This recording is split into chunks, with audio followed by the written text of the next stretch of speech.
welcome to the Distorted Entertainment Podcast. My name is Ethan Carpenter, and I am, of course, joined by Mitchell Wade. Hello, everybody. Welcome back.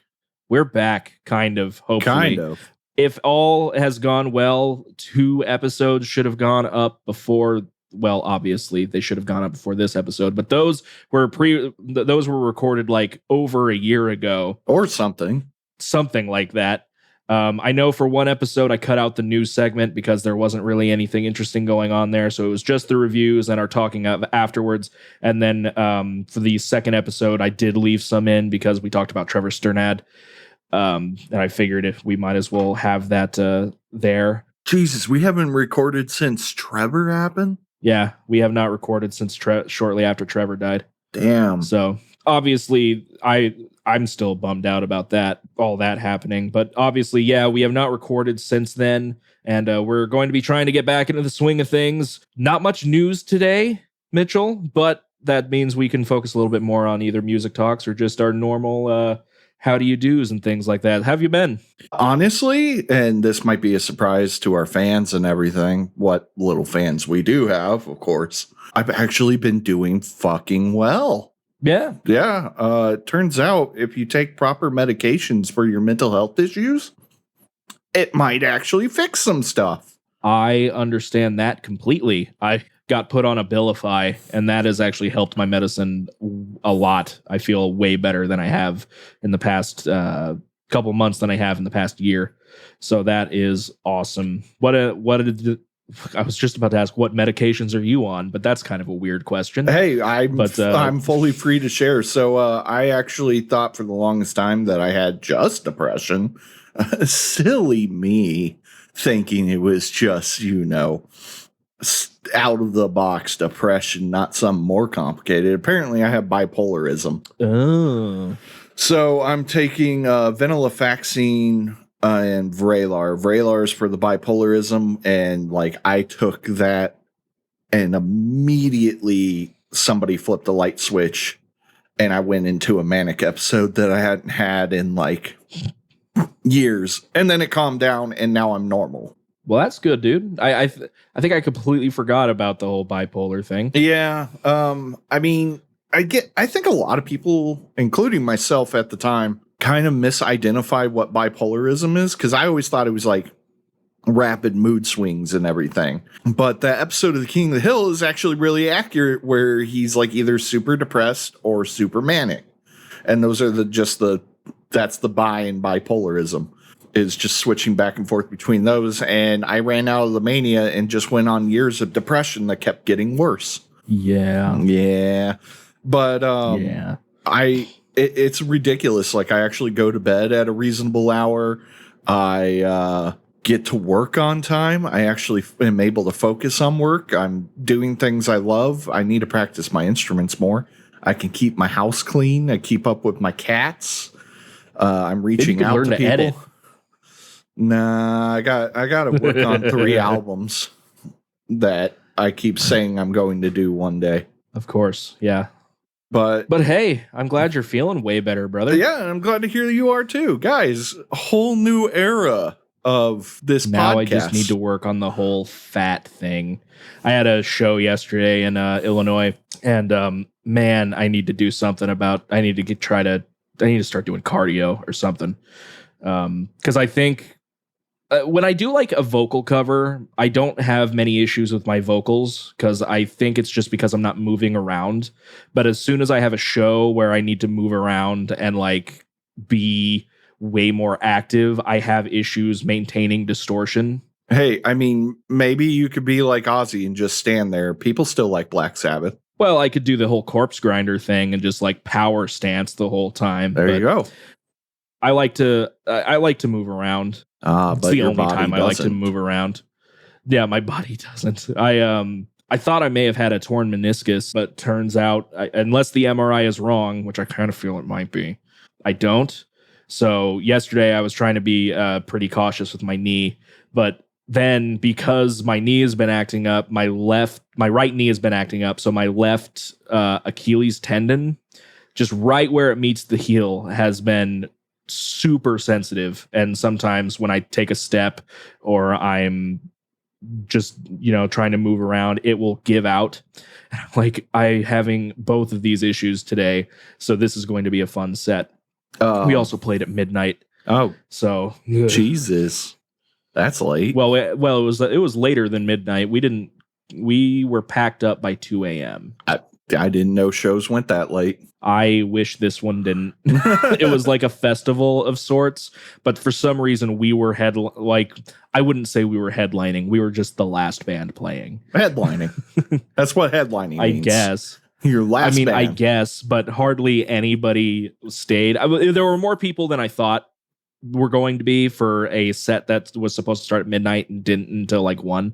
And people liked it, and people were, excited, telling us, hey, we did a good job and all that. And a lot of people apparently saw my cover of Statutory Ape. Hey. Like, I had people coming up and being like, hey man, your Black Dahlia cover was really, really good.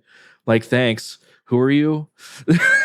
Also, people check out Ethan's Black Dahlia cover. Yeah, I do vocal covers. Sometimes they're good. And so he says. But so I say. But yeah, that was a fun time yesterday. We're trying to we finally got we have an electric drum kit working now, and we have it hooked into like a drum VST in Studio One, which is a DAW. And so now we might actually be able to start demoing our material, which will be exciting because I've been trying to push for that for a year.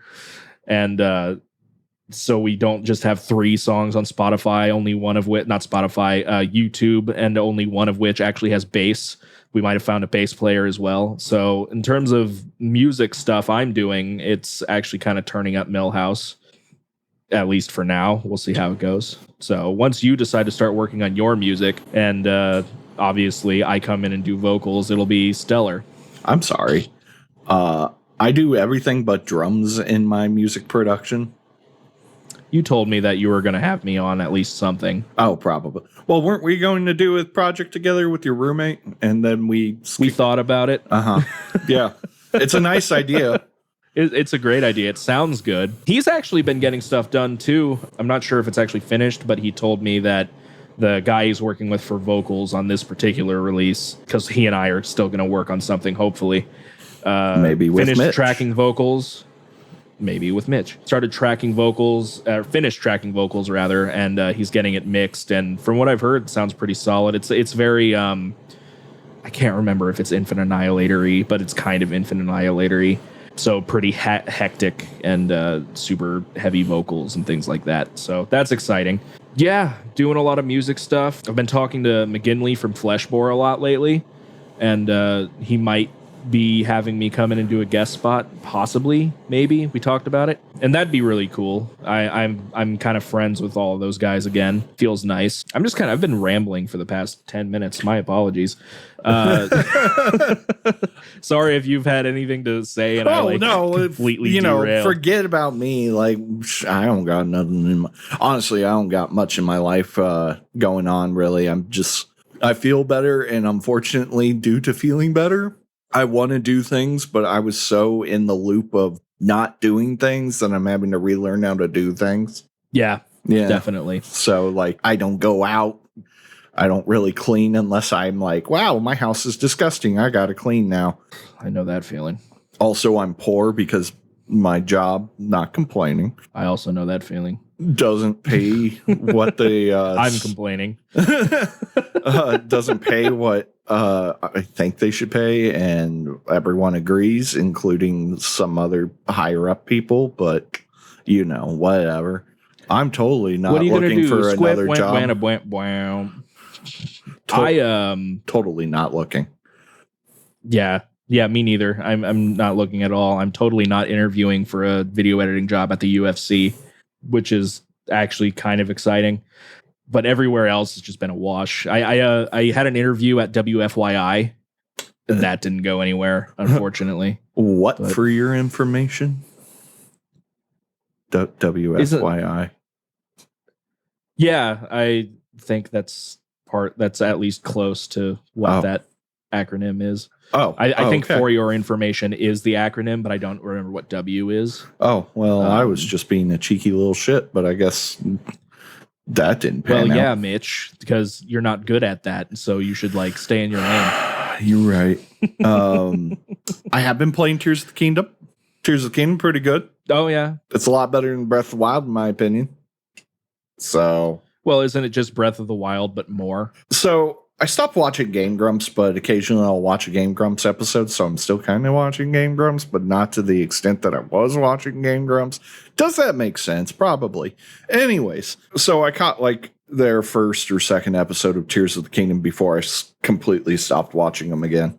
I think Aaron put it pretty well, honestly, which was Breath of the Wild was like a proof of concept and Tears of the Kingdom is the actual game. And that's kind of how it actually feels. I've watched Gage play it here and there. My only complaint, I have complaints, but like my biggest complaint right now is there are NPCs that you like directly interacted with in the first game that just don't remember who the fuck you are in the second game. It happens. I forget people if I don't talk to them at all. But Ethan, this is like life-changing shit. You literally built an entire village and almost every villager forgets who the fuck you are. It happens. Who knows? I mean, yeah, I can't keep this joke going. Yeah, I'm a little tired, guys. I drove home from Illinois today. So Ethan, name a time you haven't been tired on this podcast. That's fair, but I don't like it. Well, I don't know what to tell you, bud. I'm trying to think of anything else exciting going on, or maybe we should just move on to a list. We do have a few lists. We also, like, news was pretty sparse. Or scarce. Sparse. Where did I come up with sparse? Sparse is what you meant to say. Sparse. That's right. The only thing that I remember was it United Airlines that lost a whole bunch of stuff from Necrogoblicon? Like $200,000 worth of equipment. 20,000. So I'm like, 20. My bad. Yeah. Little overboard on my guess, but that sucks. Not only did they lose the gear, they offered them free luggage and compensation. Hopefully the luggage was new gear. I think by free luggage they just mean like free luggage charge, but I could be wrong. Either way, not compensated enough. It better be like $20,000 worth of free luggage. They just, hey, here's all the luggage that people never claimed. Go at it. Yeah, go wild. Jesus. Well, hopefully they get that situation settled because that absolutely sucks. I know bands that like to avoid this kind of shit, they just literally buy gear in every like continent they go to and just store it until they go back. That is expensive. It is, but it's worth not risking it being destroyed by the airlines. True, I suppose. Especially since some of your fans are willing to store it for free for you. That's also fair. Yeah. At one point, I was talking to the Ocean, aka the Ocean Collective, after they did a United States tour, and I was like, "I'll store your gear for you guys, like no problem." And they're like, "No, we're good now. We actually found somebody else, but thank you." I was like, "Oh man, free gear." Yeah, so we actually have some lists. Depends on what we want to do. We have a few of them, and some of them it's definitely going to be one of those things where it's like we're going to look over this, not know about half of these, and then say whatever, whatever, man. We've done before. It's which one were you wanting to do? We've got give me the options here. Okay, so I feel like we should go over this one anyway. The best rock and metal albums of 2023 so far. Let's go ahead and do that one next.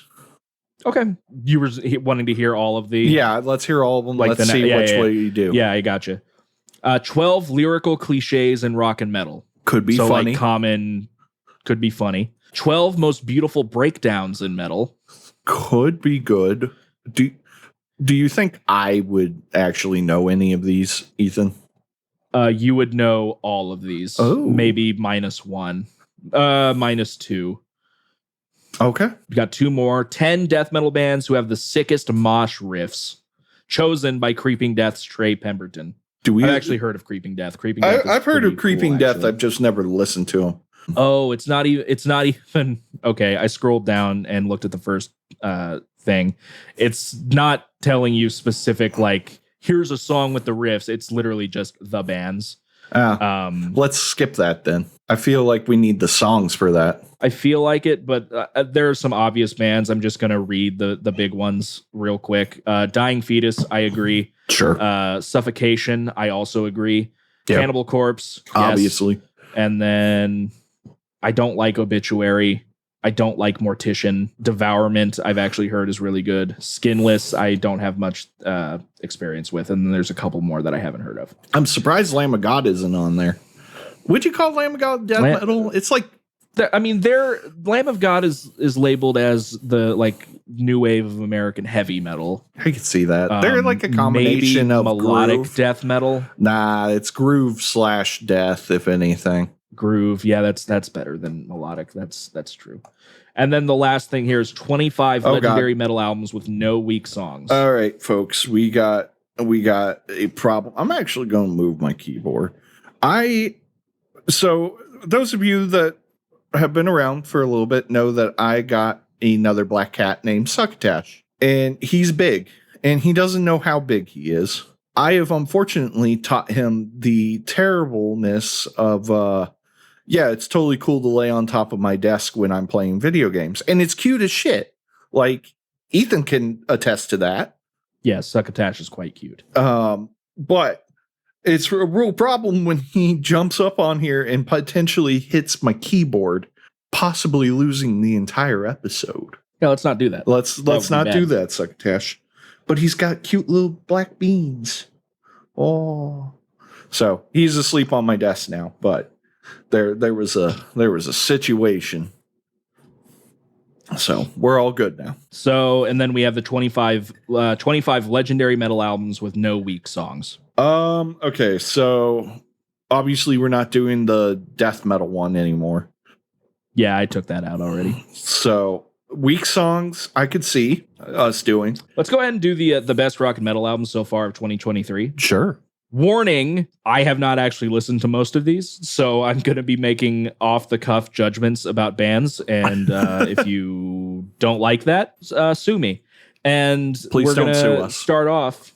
Please don't sue us. I'm only going to do bands that I have actually heard of or can pronounce their name, so this first one isn't happening. As far as I know, the artist Hardy I thought he was a country artist. I guess country rock, but he's not good. He I believe did a thing for a WWE pay-per-view, and it was god awful. Ooh. Not a fan of Hardy. Sanguiza, I can never pronounce this band's name.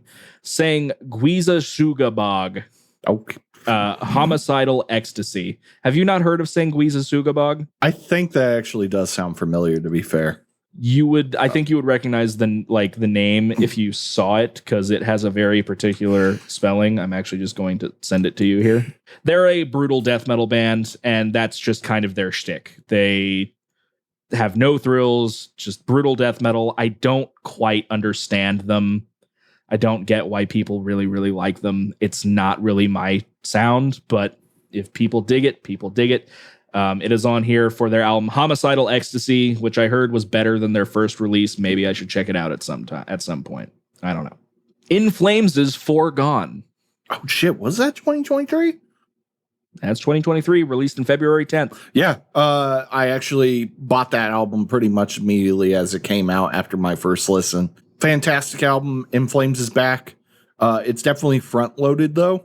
Like the second half is fine, but the first half is like, just that good old In Flames feel. Of course, then I like Anders the went cover on, art a lot too. The cover art's great. I love how Anders went on to say, we didn't change that much and everything, and there's no reason to say we're not back. And I'm like, brother, no one agrees with you.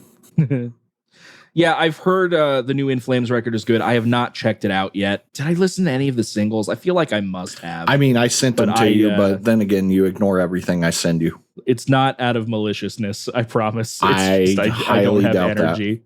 Highly doubt I don't that. have the energy. Godsmack lighting up the sky.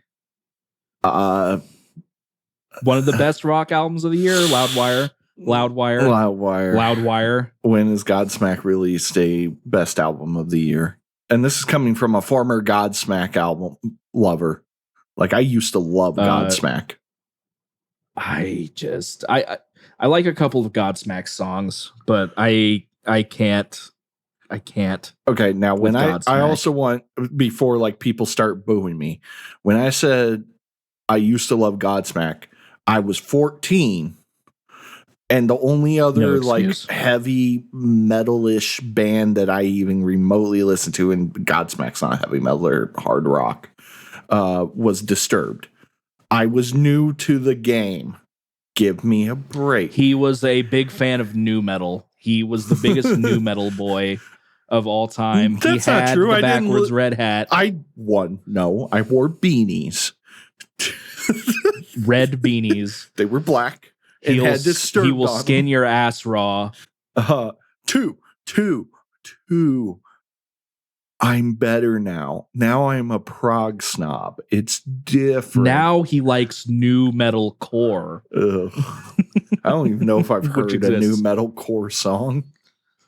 Man, I've listened to some, but apparently I don't know what nu metalcore is because I've listened to a band. I was like, this seems interesting. And then somebody said, yeah, it's nu metalcore. I'm like, well, what? You see, I don't get it.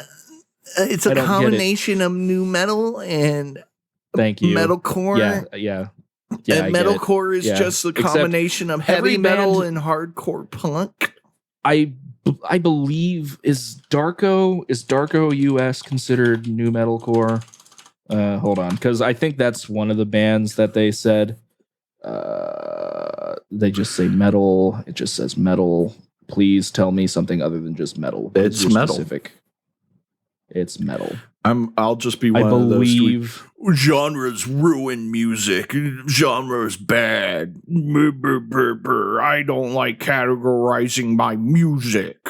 It's restrictive. It's all metal, brother. So they're described, at least for this YouTube video, a reaction review by Oldhead Mike, says deathcore with nu metal. The song that I heard, I don't know if I would have described it as that. I liked the song I heard too, and the music video was trippy. But yeah, nu metalcore. Insomnium's Anno 1696. I heard great things. I have not listened to it.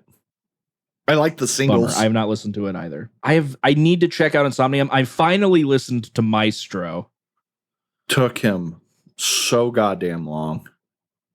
How was it? Well, I finally listened. It was delicious. It was a great record. I told you. Yeah, it was fantastic for Winter Horde. And I only brought that up because I have not dove into more Insomnium yet, but I'm finally diving a little bit more into some of the other dove into some In Flames too, didn't you?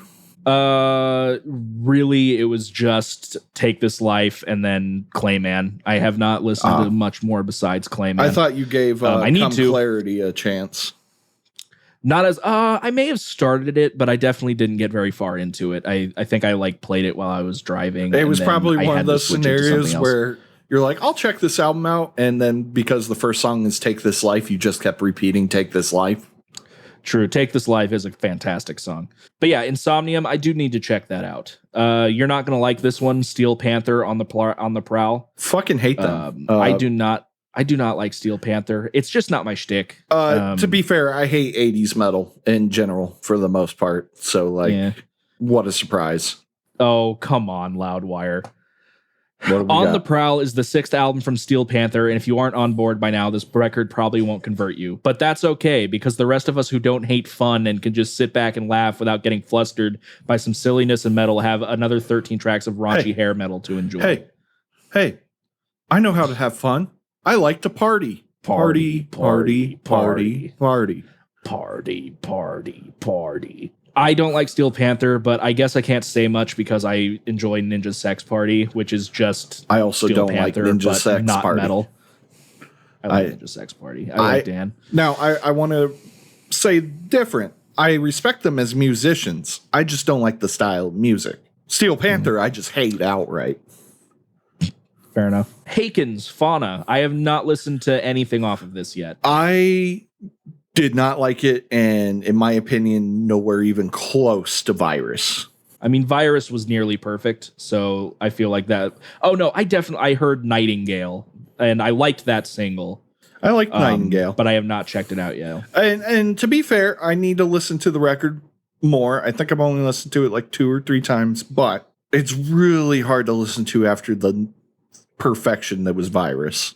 Periphery's on the list. I don't like Periphery. I don't dig Periphery. Although I do dig the I like the album title. It's Gent is not a genre. Yeah, I also don't dig their funny satire. Metal is serious.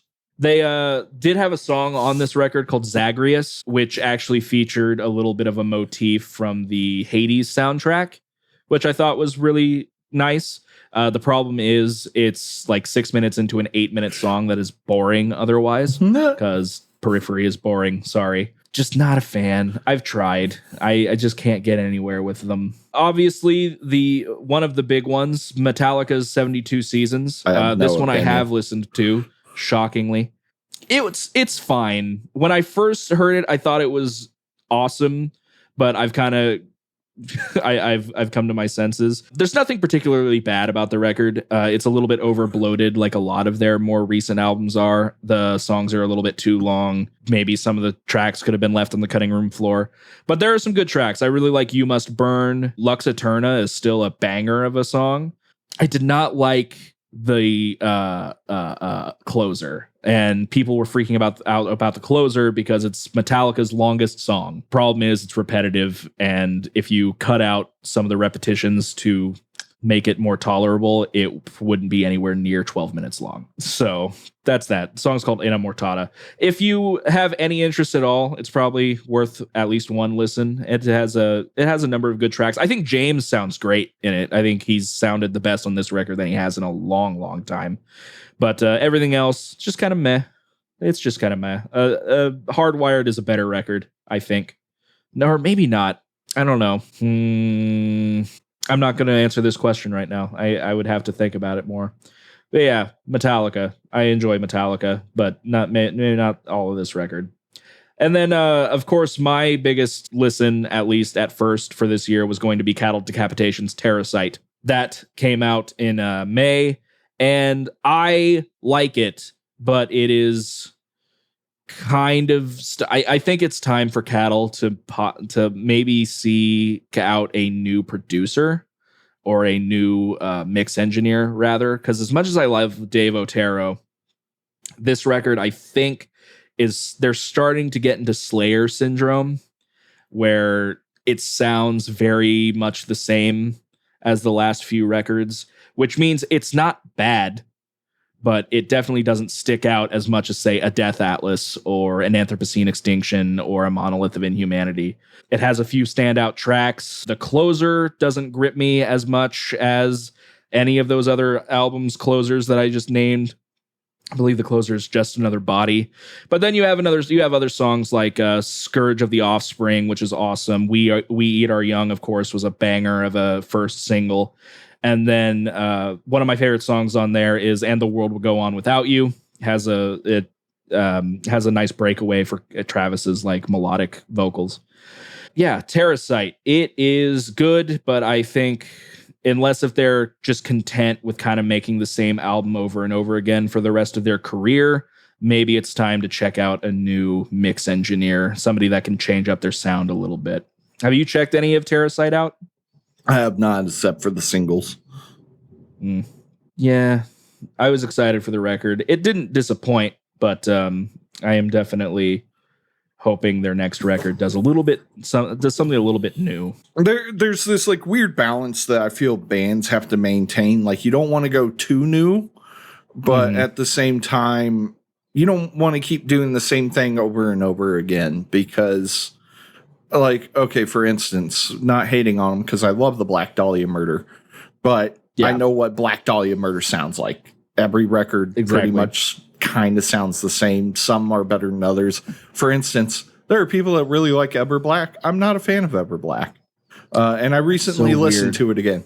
Now, to be fair, there are tracks on Ever Black I like, but looking at it as an album whole, I prefer Nocturnal, Nightbringers, and Deflorate a bit more. Nightbringers do be a great record. Nightbringers, I think, might be their best record besides Nocturnal. Yeah, definitely. I'm hoping Cattle can do something a little bit new, at least just to make the next record they do a little bit more interesting. Sure. But, who else if is they on put this out... list? Sorry, didn't mean to interrupt. No, you're good. If they put out Death Atlas 3, or Anthropocene 4 or whatever, it's not going to be a bad record. So I could take it or leave it, I suppose. Everybody freaked out about Sleep Token. I don't get it. That's Sleep Token. It's like Deftones for me. Like, everyone freaking loves Deftones. Everyone loves Sleep Token. A lot of people like Ghost. And I even gotten a little bit of Ghost for a while, but I just don't get the hype of these bands. So I've heard Sleep Token before. When I was hanging out with my old roommate, Jake, he played some when we were driving somewhere, and I didn't hate it, but it wasn't something that I'm like, I need to check out more of this band. Yeah, it doesn't sink the hooks in. Exactly. Like, I could probably listen to this record. I probably wouldn't hate it. But of course, Fantano hated it, so I have to. Oh, and if Lord Fantano hates it, no. Take Me Back to Eden. I've heard people say it's excellent. Maybe at some point I'll take the plunge, but today is not that day. Avenged Sevenfold. I've heard this record I've heard a couple people say it's wonderful, and then I've heard other people say it's hot trash. I have not heard anything from it, so I don't have an opinion. I just we're talking trash that like stewed for days. Yeah, terrible. Damn. I've heard that people are like, yeah, this is a objectively terrible record. So I don't know what people are freaking out about. I have not checked it out at all. And maybe, again, I'll try it. The last Avenged Sevenfold I've listened to was, I listened to all of The Stage, I think, which was their 2016 album. And it wasn't bad. I think Avenged is just, I don't think Avenged is a band that can be like overly offensive or to the ears or anything. I think they're fine. I don't think they can be hot garbage, at least for the most part. His voice gets a little bit grating after a while, but they're definitely not the worst band I've ever heard in my life, especially for popular metal. But do you have an overall opinion on Avenged Sevenfold? I liked them in high school. I kind of grew out of them. I agree with you that his vocals just get a little grating after a while. It's not that he's a bad vocalist or anything of that. He's just got a style that kind of gets old hearing it the entire time for like an hour. I have nothing against them. I don't like them. They get people in the metal, so that's cool. Other than that, like, it's not my thing. Oh, and people that worship them scare me. That's fair. They were my brother-in-law's favorite band for a long time, which I didn't get, but I guess it is no longer his favorite band. So that's shows personal growth, and I'm happy for him.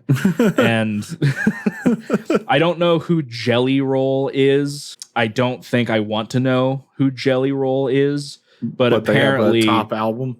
Apparently it's another country rock album that is David Draymond approved. So I never want to know who Jelly Roll is ever. So, and then the last one on this list, it's not the last one, but the last one I care about on this list is New Queens of the Stone Age. I have not listened to it yet, but they put out a new record.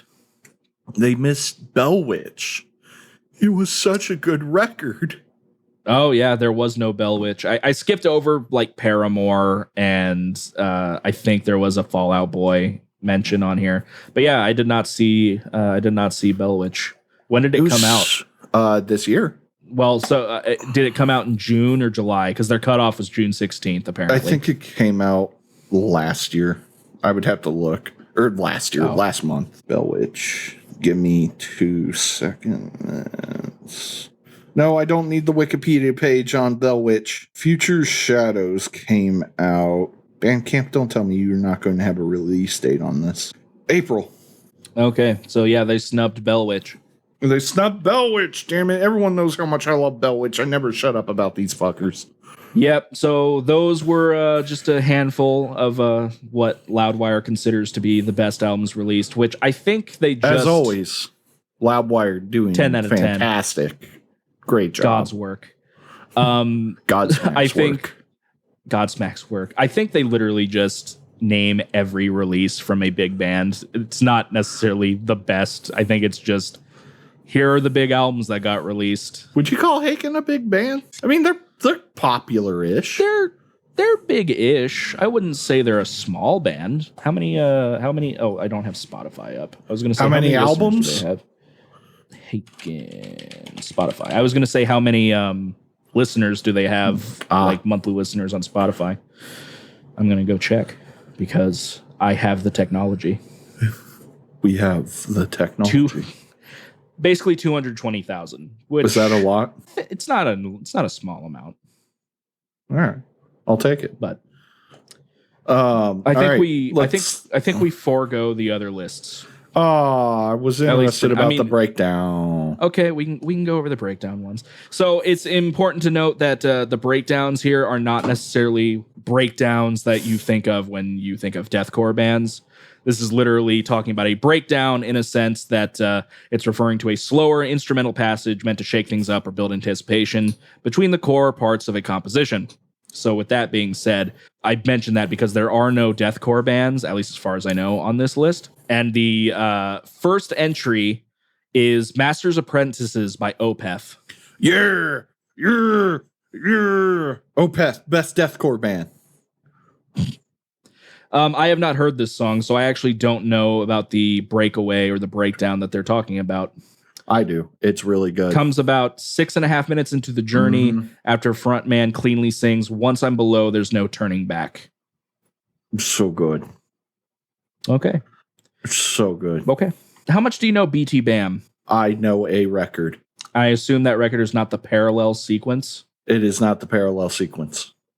Oh, it's the Parallax 2 Future sequence. I was trying to read it with a big thing. I only know Coma Ecliptic by them. Okay, gotcha. Really, it's not Colors? I would imagine it would have been Colors. Coma Ecliptic was the album that came out when I got into them. Ah, fair enough.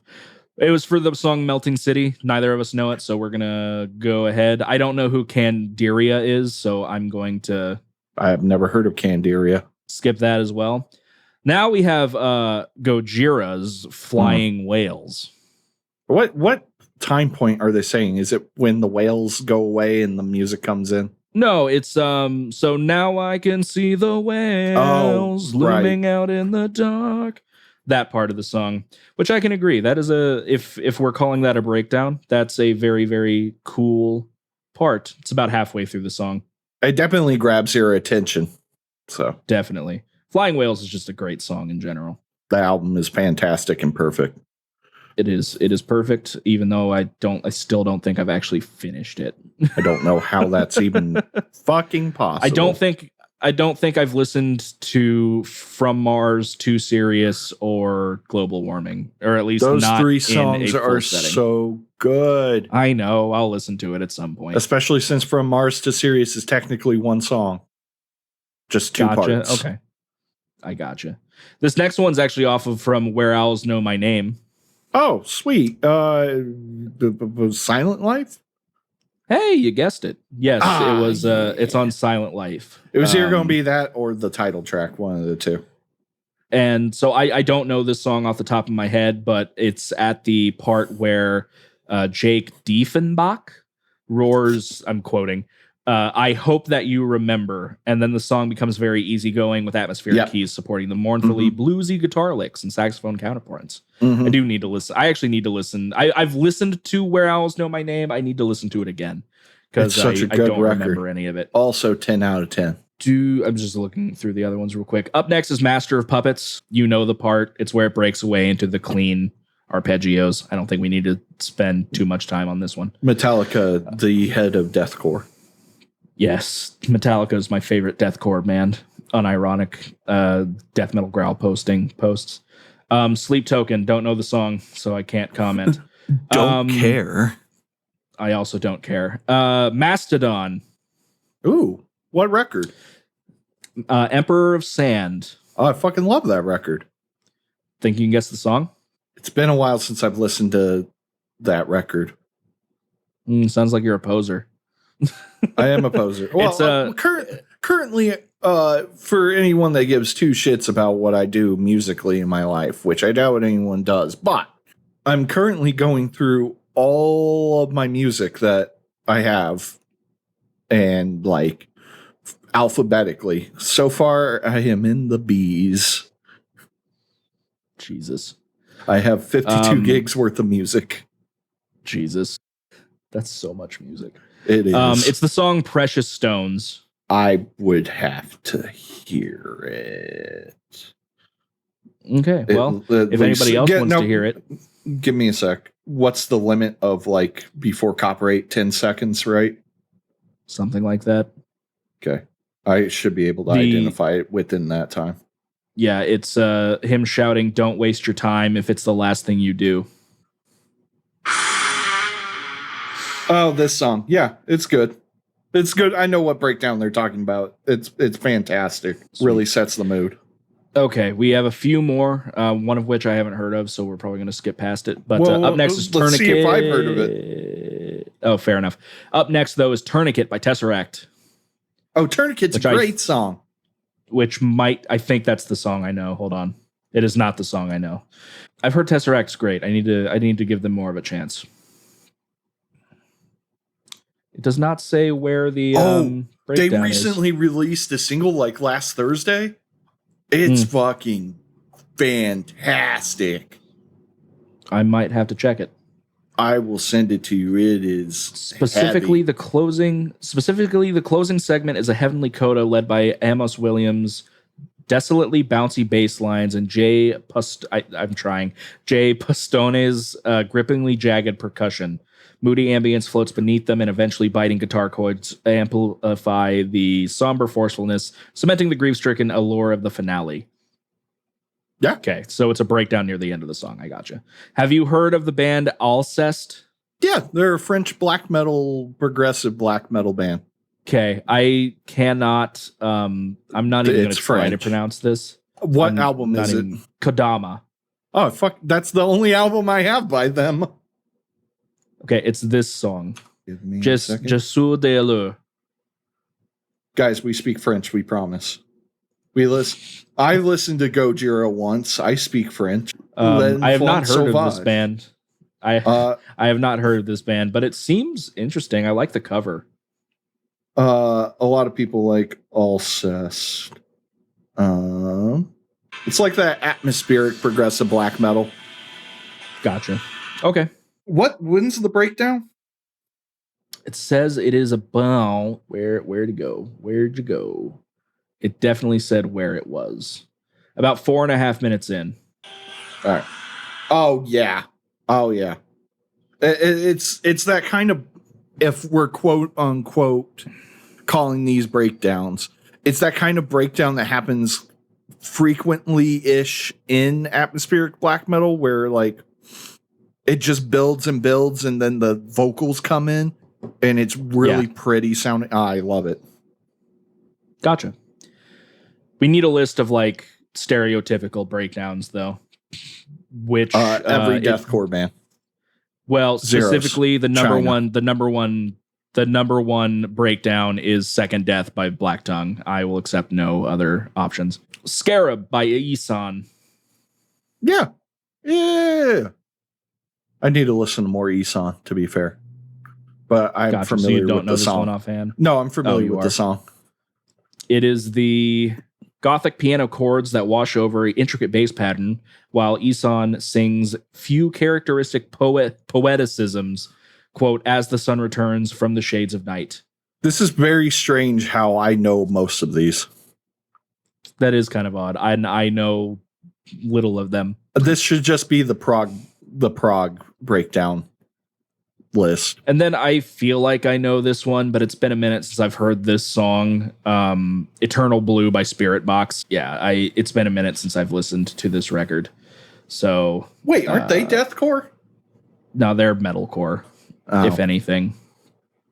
No, they are not deathcore. I don't know. I don't know what you kids are calling. She does music a lot. these days. She does a lot of clean singing, and it's a lot lighter. It's definitely metalcore over deathcore. That's fair. That's fair. I liked Eternal Blue. My favorite song on it was the opener, but it's not a bad record. Okay, that was the 12 most beautiful breakdowns, apparently, and then I think we're gonna skip over the 25 legendary metal albums. We can keep that for next time. I suppose. Let's keep that for another day. Alrighty, guys, we have some albums to go through now that we've wasted our time doing lists like we usually do. Mitchell, yes, what did I give you over a year ago? Jesus, man, I don't know. It's only Gaerea's Limbo. Yes, I believe it's Gaerea. I believe it's Gaerea. It could be Gaerea for all I care. I don't know how to pronounce it. They're from Portugal. Don't know if it's a Portuguese word. And either way, it's some very tasty atmospheric black metal. Potentially some of my favorite atmospheric black metal. I really fucking loved this album to the point that I immediately pre-ordered their new album, which has come out already, by the way. Yes. Remember, been like a year-ish. There's something, like, I don't like black metal. I really have never liked black metal, but there's some about atmospheric black metal that just hits that emotional, like, love of music where it's like this weird, like, dissonance, but also beauty. Bands that I think do it really well: Abigail Williams, Death Heaven, Gaerea. It's such a lovely record. It flows really well. It's heavy. The vocals just kind of are bathed in like emotion. Like you could really feel like the melancholy and sadness in the vocals.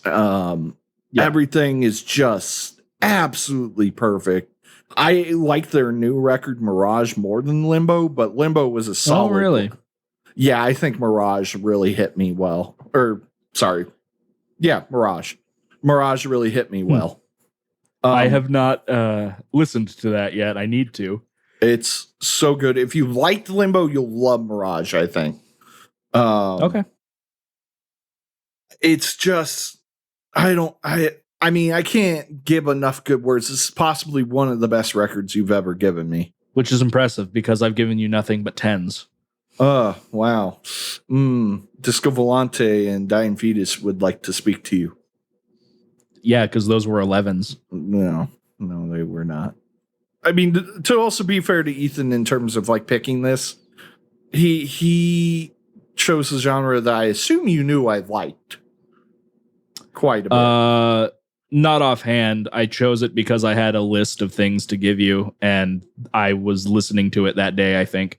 I constantly see an article that I think it's by Metal Injection, and it's like, Sleep Token will be your new favorite mass metal band. I was like, no, it won't. That's Gaerea, damn it. And it's only Gaerea. I don't want that to be a category of metal. Masked I really metal. don't. Masked metal. No, thank you. Because then I have to think about Mushroom Head, and no one wants to think about Mushroom Head. That's true. Mushroom Head isn't real. Slipknot gets grandfathered in, but Mushroom Head, no, we don't accept Mushroom Head. Yeah, I was a huge Mushroom Head fan, by the way. Oh, of course you were. I didn't like Slipknot, but I liked Mushroom Head. You were in the minority on that one. Yeah, when it comes to Gaerea, I have not listened to them in a hot minute, basically since I gave you this record. I don't know why. I remember like listening to Limbo on repeat for maybe a week. Yeah, that's basically where I was. It's very, very good, and everything you said applies. It's got this heavy, melancholic feel. My only complaint at one point was there's something that the vocalist does every now and then where I definitely think it's to portray emotion of just despair, but it's like he halfway gives up on a scream, so it kind of does that almost sobbing sounding like yell while he's doing his vocals. I cannot do a good rendition of it to show, but do you know what I'm talking about? Well, I just did it like twice. Was that not accurate? Something like that. Yeah, it didn't come through the first couple of times. Well, it was like, in the mix. Yeah. And I feel like deathcore bands sometimes do that, or metalcore bands do that as well. And I don't like it when they do it, but I love it when he does it. But I also agree it's not my favorite thing that they do. Yeah. That was literally my only like complaint about Limbo. Otherwise, I thought it was a fantastic record, and it definitely, I am interested in checking out both of their other albums. I didn't know there was a one before Limbo. I believe there is one before Limbo. Ooh. I will go and see. Hold on. Gaerea. Bloop, bloop, bloop, bloopity bloop. Metallum. Yes, they have an album called Unsettling Whispers, which actually is their highest rated album on Metallum. I'll have to check it out. It also sounds very unsettling. There's also an EP called Gaerea. Well, I don't care about EPs usually. I mean, just listen to the EP, forehead. It's more Gaerea. And that is true. Yeah, I can't praise this album enough. I think it is possibly my favorite thing you've given me. Nice. Solid 10 out of 10 in my opinion. But then again, it also like just checks off everything I love about atmospheric black metal, which is a fantastic thing. Guitars, atmospheric black metal do be pretty good. I also think like just the instrumentation really grasps me. I think they really know how to write the instrumentation in a way that like focuses on both the emotion, but also knowing when to pull back and just be the support. Yeah. It's not like a giant wall of sound hitting you, which some atmospheric black metal can be. Mm-hmm. So, yeah, I have nothing but great things. I'm not trying to stretch this out. I just wish I could better, pick out songs or something, but it's just solid beginning to end. Go listen to it, people. Go listen to Limbo. And Go Mirage. listen to Limbo. And Mirage. I do. Maybe I'll listen to Mirage this week. Or Unsettling Whispers. Just listen to their entire discography. It's more Gaerea foreheads. Yeah, exactly. Okay, yeah. So I gave him Gaerea, and he gave me a band out of Germany called Haggard. They are they apparently were progressive death metal early on, and now they're categorized, according to Metallum, a classical, orchestral, symphonic metal. Yes. I would add death metal in there. Also, I wouldn't choose classical. It's more like a Renaissance era. I would agree, but whatever. This particular album, I'm gonna try. It's called Eppur Muove. Sure. Don't know what language that is, but it's definitely Latin root. I think it might be either Latin or Italian. Google Translate. I was wondering, are the vocals okay? It is Italian. It means and yet it moves. The vocals are English, but there is some Italian in there. Okay, that was what I was wondering. I was wondering if the other language in there was Italian or if it was German. I don't remember German being in there. Yeah. It's because the guy's vocals, in some of the ways he was pronouncing things, has like a lot of that guttural, even when he's speaking. I'm like, is this? It sounds like it could be German, but no. This is a album from 2004 called Eppur. Actually, now that I have it pulled up, I would like to hear this. Eppur si muove is apparently how it's pronounced. I am not going to name drop the album again for this entire review. I also would like you to name every track.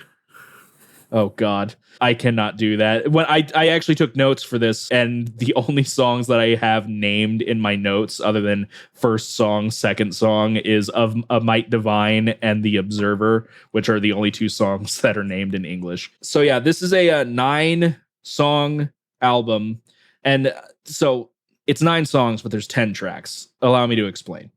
For some reason, track 10 there's a song called Ermenelig. I'm going to say as if that's correct. That's track 6, but on track 10 they have Ermenelig short version, and it's weird because that version is longer than the version that came in at track 6. Track 6 is 450 and track 10 is 610.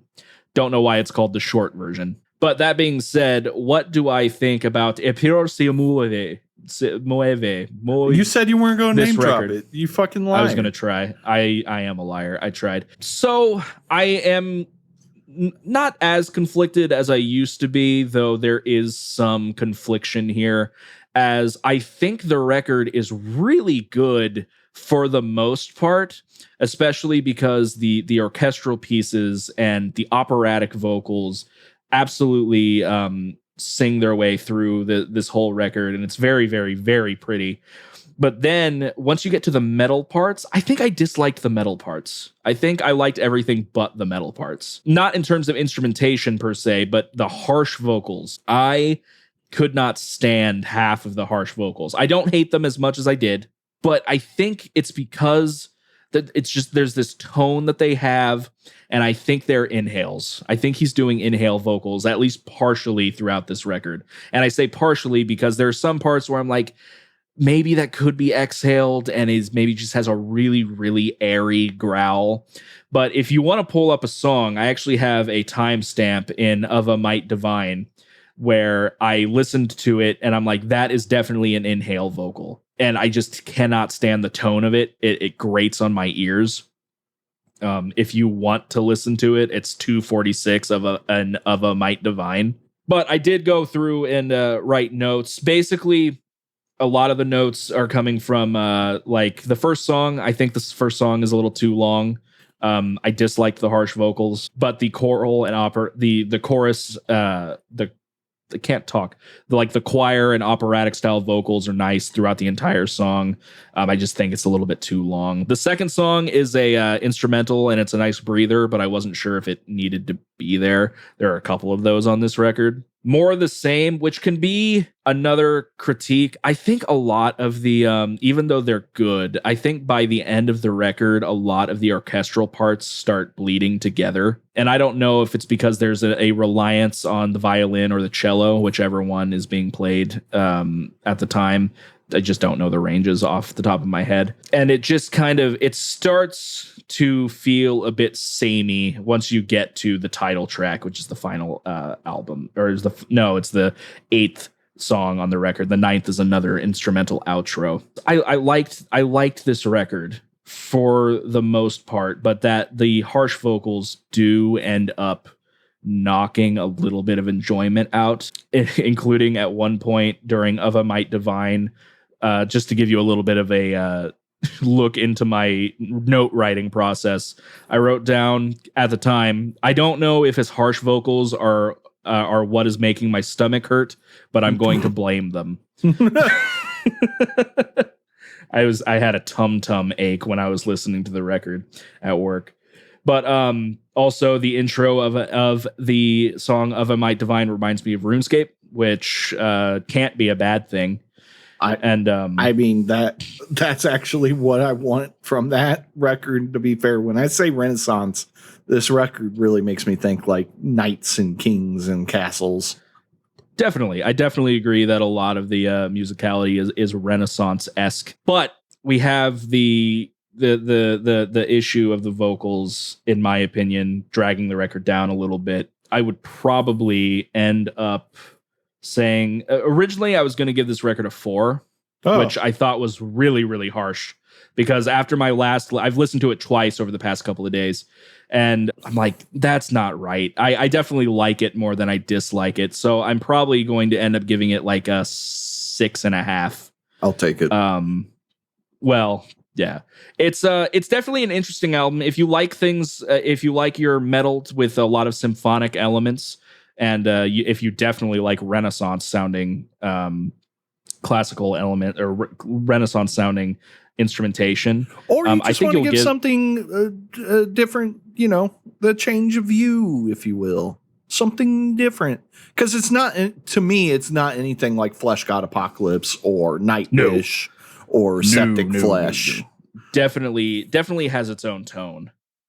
I personally have never heard any other band like them, unless we start getting into like maybe power metal. I was gonna say, does folk metal kind of sound similar to this? I mean, I argue that folk metal is more about traditional folk instruments of like the country of origin. Like one that I always like to give an example of is Eluvite, where they utilize a hurdy-gurdy, which is a traditional Nordic instrument. I do love the hurdy-gurdy. Yeah, thank you for chipping in though, because I started to feel bad. I hate when I start talking in circles and I don't have like the words I want to say for a review, because I feel like I was starting to flounder in this one. It's just weird for me to try and word it. Other than like, I like all of the instrumentation. It's literally just the harsh vocals I just did not dig, to the point where I think my favorite song I think is what was it called? Helig Air Manalig, which is the I really like tone of the woman singer in the beginning. Mm-hmm. Also, I want to point out that unlike Flesh God Apocalypse and Septic Flesh, well, more Septic Flesh than Flesh God Apocalypse, all the instruments you hear are actually a part of the band. So they're not like borrowing they're a huge symphony. Band. Yeah, well, no, they're a lot smaller than you think because they're not a full symphony. They're doing the Renaissance / Baroque where it was like ballroom music size. So you might only have like one or two violinists, a viola player, a cello, a bass, maybe one or two woodwinds, an opera singer or two. Fair enough. And a harpsichord player. This is one of the few bands that I will say utilizes the harpsichord a lot. I don't know if I know what it sounds like off the top of my head. It's the thing that sounded like a piano, but it's plucking instead of using a hammer. Okay. Yeah. I gotcha. Yes, I'm hearing it now. And I do want to highlight just like the album has very, very, very beautiful and pretty moments throughout. In the title track, it's another instance of an operatic woman singer saying, "I love the line, the God end this suffering." It's just very, very emotional. And I actually I really enjoyed those parts. If there were no harsh vocals on this record, if it was just all sung, I think I would have given this like an 8 or a 9, but it really drags it down for me, unfortunately. I get it. His vocals are definitely not my favorite. Do they sound like that on all of their stuff? I think so, yes. Interesting. Oh, wow. I clicked on their on the current lineup members tab on here, and there's still way more than I would have thought. There's 2 cello players, 2 flute players, keyboards, piano, organ, harpsichord, 2 viola players, 1 violin player, soprano vocals, 2 tenor vocal, 3 tenor vocals, and a bass player. I think there's like 20 people here. Yeah, I mean, it's not a small band. Definitely. This is like Slipknot times 2. Nobody makes fun of Haggard for being a large band. They also haven't put anything out since 2008. I don't know. They like tour here and there, but that's about it. Gotcha. That says they're still active. Like I said, they tour here and there, but that's about it. Yeah, I think I would give this record a 6.5, maybe a 7, a light 7. I'll take a light 7 any day. It's good. And I think if you're interested at all, you should probably check it out. It's definitely worth one listen at least. I really, really dig the beautiful parts. And then the metal was just kind of But, that's kind of the beauty of metal music and stuff like this anyway. Maybe sometimes the orchestral parts are all you need. Which is odd because then I try to listen to the Septic Flesh versions that are just the symphonies. And I'm like, it's not enough metal. I need the growly growls. Man, speaking of which, while just symphony, I think it would still fit.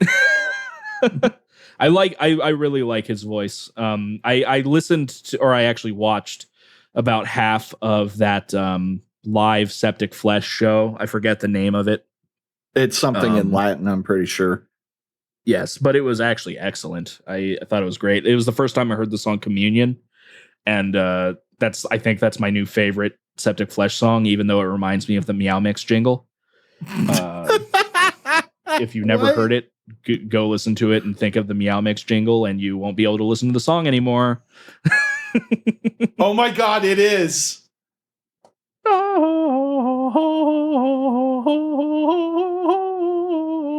I'm like, no! They had. Why would you do this? That's such a good song. It's still a good song. It's just something I noticed when I first listened to it. I'm like, are they doing? It's like, is that purposeful? Did they do that on purpose? Oh no. Oh, I hate you. Stop listening to Septic Flesh, you piece of shit. Oh man. Yeah, so that was fun to do. I actually showed it. I showed the song to one of my coworkers who doesn't listen to metal at all. And I showed it to him and he was like, does this sound familiar to you? And he's like, it kind of does. And I did the Meow Mix jingle. It was like, oh wow. I'm like, oh man, yeah, that was odd to find out. I am not the first person to think of that, by the way. People made like a Meow Mix overlay joke like 15 years ago or whatever on YouTube. It was when quite the funny. album probably first came out. Yes, when it first came out. But hey, I listened to all of Communion. It's a great record. I listened to part of the record after that. Great Mass.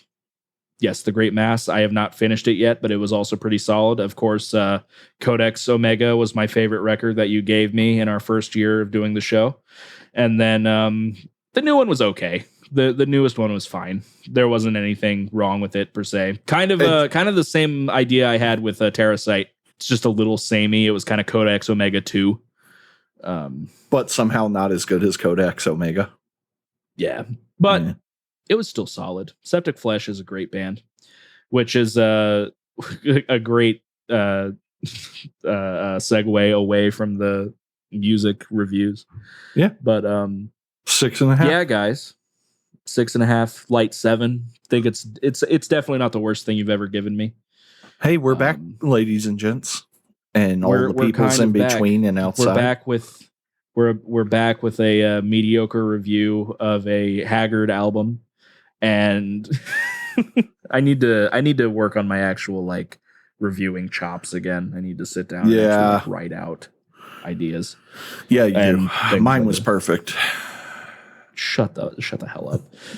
You need to actually like pull specific things out from albums, but I'm not going to blame you because you've been listening to this album for a year. So all they need to know is guys, album good. Album good. And then this one was album decent. But yeah, so I honestly don't have too much to talk about outside of that. If you're wanting to wrap things up and let's just wrap give things each other up. Our next records. Oh, yeah, we can't wrap things up. This hasn't even been 4 hours yet. Oh, geez, dude. Editing the last episode was a pain, was such a pain because it was 4 hours. I'm like, oh, God. So it's not even 2 hours for this one yet. And longer episodes. Well, once we get back into the swing of things and we're not tripping over ourselves trying to talk and all this other stuff, balls. once we knock.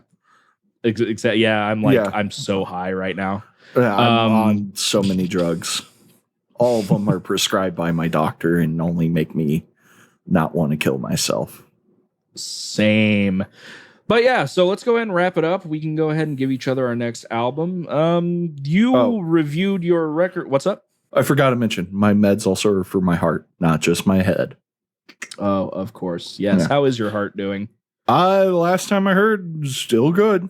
I still feel like garbage when I move around, but part of that's because I'm fat. Same. But hey, I lost 20 pounds.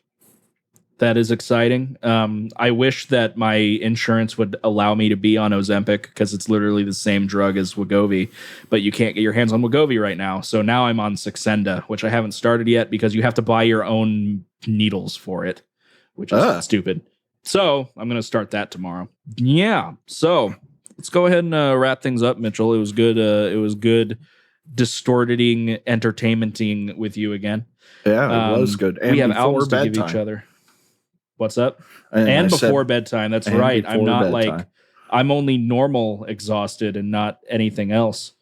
So let's go ahead and get into it. We have albums to give each other, and I have a list of albums that I can give you, and I don't know what I want to give you. I'm giving you a choice. I have two. Okay, you can go first then. Okay. Would you like another progressive death metal album? Or would you just like to step away from metal for a second and get into some folk bluegrass-ish? That piques my interest, to be honest. Okay. So, I have a band that my mother introduced me to back in college that I don't know why she thought I would like it. Don't know what made her go, my son that really likes metal and classical symphony is going to love this. But she was right. It is one of my favorite bands, not just like favorite non-metal, one of my favorite bands. So if you hate it, I will be crushed. I'll do my best. We can't have another ulcerate incident. Well, if Ulcerate would make good music, I wouldn't hate them. Wow. So the band is called Brownbird. And the I'm song smiling right now, by the way. Yeah, Brownbird? I figured. Okay. Brownbird, and the album is called Salt for Salt. Brownbird, Salt for Salt. I can talk about the tragedy of it later. Okay. The band makes me sad sometimes. Jesus. The album costs $50 on it's Discogs. Never mind. It must be kind of rare to get. Yeah, they don't sell their albums anymore. Okay, I gotcha. Okay, Salt for Salt, or rather, by Brownbird. I will tell you this: they are a married couple. Okay, so that just letting you know it's two people and they're married. Okay, noted. So it's not like a full band. I have that. Okay, sweet. I will give that a listen then. I have it saved right now. Actually, let me make sure it's on Spotify, because if it's not, I'm going to have to check it somewhere else, which I've not had to do yet. Brownbird are on Spotify, and the album is on Spotify. Cool. We're good. Are all the songs on there by chance? Just want to make sure. There are 11 songs. Yep, we're good. Cool. It sounds like it's about to start storming. Nice. Okay, with you, I don't know what I want to give you, because I could also step away from, it's not entirely away from metal, it's more going into like rock. Or I think the last time we recorded, I gave you a choice between Tech Death and Gaerea. So how about this? I will give you okay, here we go. You have a choice between a classic death metal album or something a little different, and we'll go with a groovy kind of groovy southern-ish rock. Is it Leonard Skinner? It is not. It is not. It's actually a good band. But Freebird. Did Leonard Skinner do Freebird? Yes, he did. I couldn't remember. Or they did. Whatever. It's not a man. Is Leonard Skinner a man? No, it's a band. Oh, okay. I don't know. Back in the fucking like 60s, 70s, people were obnoxious and confident enough in themselves to just name their bands after the person that sang. Yeah, not in their case. Okay. You know what? We're doing something a little different. Let's do something a little different here. We haven't done this since you gave me Ace. Yeah. Gotcha. Yeah, have you ever heard of the band Clutch? Yeah, I know Clutch. Do you have experience I haven't with listened. them? No, I haven't listened to a single one. I just hear about them here and there. Okay. They used to be a kind of a weird rock band, but they kind of, instead of doing that, they kind of went into a route where all of their albums kind of sound a little different.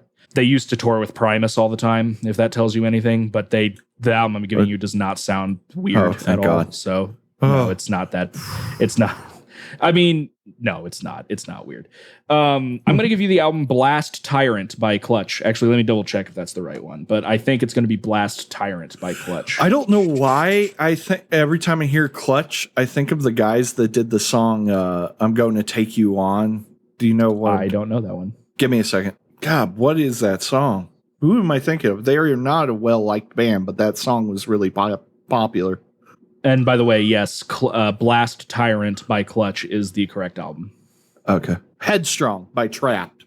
I don't know why every time I hear Clutch, I think Trapped. That is odd. Yeah. That is very odd. That's why when I first saw that Clutch was popular, it's like, this doesn't sound right. It doesn't sound right at all. So yeah, with this record, just be careful. There's also a version that has an additional 10 songs on it. So just look for the original version. So if there's like 50 songs, don't listen to it. Correct. If there's 25 songs, don't listen to it. Yeah, Blast Tyrant by Clutch, and Brown Bird's Salt for Salt is going to be the topic of our next episode of Distorted Entertainment. Hopefully we're on a actual release schedule. Regular-ish schedule, yes. That'll also depend on how my I'm part of a new YouTube channel. Obviously, that's brand new for the show. I'm doing dead meat-esque style horror movie reviews with a guy named Taylor Danley, who is a guitar YouTuber on YouTube. And we're doing relatively well. It's if anybody's interested in checking it out, it's Night Circles at Night Circles Horror on YouTube.com. And it's fun, but so that, you know what that means, everybody? That means that you should expect 2 episodes a week from us. Jesus. No, that kind of takes priority just because that has the potential to actually make me money. Excuse me. What about all the sponsorships that we've declined from Raid Shadow Legends? We have not received one. We have not received one of those yet. At this point, I know I said at one point in a earlier episode I would never take a Raycon sponsorship, but hey, Raycon, if you're hey Raycon, we've changed broadcast. If you're wanting to broadcast to 20 whole people from around the world, mind you, but mostly in France. Oh man. But yeah, guys, so we're gonna talk about a couple of different records. Not gonna be totally metal related next time, and that is exciting, and I'm excited to be back, and hopefully we'll stay regular on this one. Both in bowel movements and in podcasting. Definitely. Always eat your fiber. Thank you guys for tuning in to the Distorted Entertainment Podcast. My name is Ethan Carpenter. I'm joined by Mitchell Wade. If you like the show, you can find us pretty much anywhere you can get your podcasts at. You can actually rate us on Spotify now, so if you would like to do us a solid, do that for us. You can find us on Facebook.com and Twitter at DistEntPod. That's DISTENTPOD. And all of our socials and things will be in the description of the episode. If I do have a song or something to play at the end, I will add it in post. Thanks if I did that, and shut up if I didn't. And I will. We will talk to you guys later. Thanks for tuning in. Thank you all. Bye. See you.